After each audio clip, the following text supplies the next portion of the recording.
Technology is advancing faster than human morality. So consciousness is rising, but it's rising slower than technological advancement. So technology in itself is neutral. It's the content and the use that people put to it.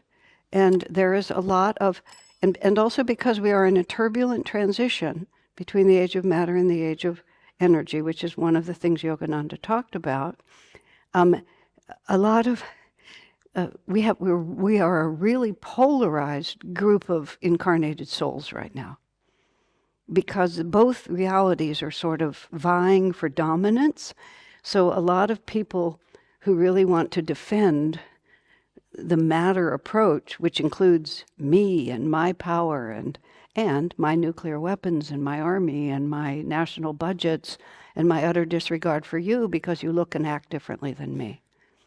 A lot of what I lovingly call Divine Mother's naughty children are on this planet with us, trying to find out whether or not they can find happiness by behaving in this appalling way.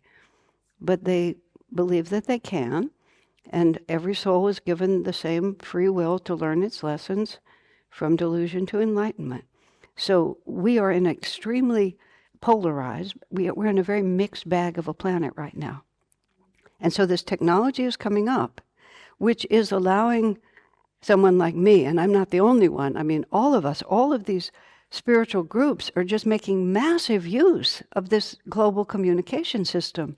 And we have films of these great saints who have long since passed from the world, and we have wonderfully esoteric teachings that you can just find and sit in the privacy of your home and read them and keep the company of saints and new discoveries and near-death experiences. If you want to make a list of every wonderful thing that's happening, it's fantastic because the medium is neutral. But, Mother's naughty children are also doing this. And it's also just ripping the fabric out of our society. When does evil come into that? There's a lot of evil there. But evil is a vibration, a universal vibration that is a profound misunderstanding of the individual, of what's going to cause suffering, and what's going to bring me happiness. And the reason they talk about it as Satan is because it's a conscious force that tells you, if you do that, you'll be happier.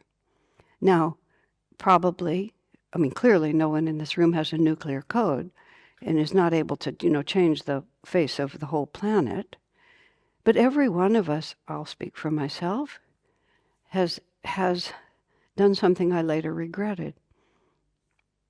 But the level on which shadow energy can persuade me has elevated to the point where I'm not able to wipe out populations like this.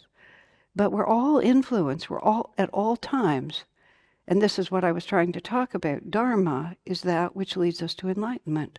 But we're tempted because we think it will make us happier if we ignore the call to expand our consciousness, to put out more energy, to have more courage, to take a chance, to keep loving, not close up our hearts. That's evil. And it's just a matter of degree. We have these people in the world, in my country, the USA, country where I live, has some remarkably powerful, unfortunately highly intelligent people who are evil to their core. But they don't know it. They just think that this is going to bring them happiness. And we're over here with a wholly different point of view, but they frighten me. Okay? So to that extent, I have not heard the voice of God sufficiently. Because why should I be afraid? Is there anything happening that is outside the will of God? That's why I'm here. And if evil were not shouting in this ear, it would be easy for me to say that everything is part of the will of God because everything's so beautiful and nice. That's what it means. God's will is really so nice. No, it isn't. It's there to awaken us from delusion, to awaken within us our unity with the divine and our power to have faith and courage and love no matter what. I mean, my mantra these days is, how can anything be happy? Well, I'll tell you how I learned it. Someone who was very dear to me was in the hospital. It was an impossible situation. Nothing was going right. I was kind of the pillar who's trying to hold the whole scene together, and I was done. I went out to my car in the dark parking lot, and I'm just sobbing and sobbing. I was nearly finished. This was a long time ago, but it was horrible. And then this voice, I mean, I felt like the voice went through my brain and came out the other ear. You know how things are just, but that's what it felt like. It said, could this be happening outside the will of God? And, I had worked hard already at that point to really try to understand these teachings. And so my sincere point was, at least I did know that everything happens by the will of God, but I'm sobbing. This thing comes through like this. And can this be happening outside the will of God? And I said, well, no, of course not. This must be God's will. So I had to stop crying. But then I said, and this was a prayer I've used ever since, well, whatever you're trying to teach us, Lord, you better get on with it. Because I'm about at the end of my rope. I was perfectly honest. I mean, I cannot go much farther with this. I don't know what's going to happen. Whatever you're trying to teach us, you need to open us to that lesson.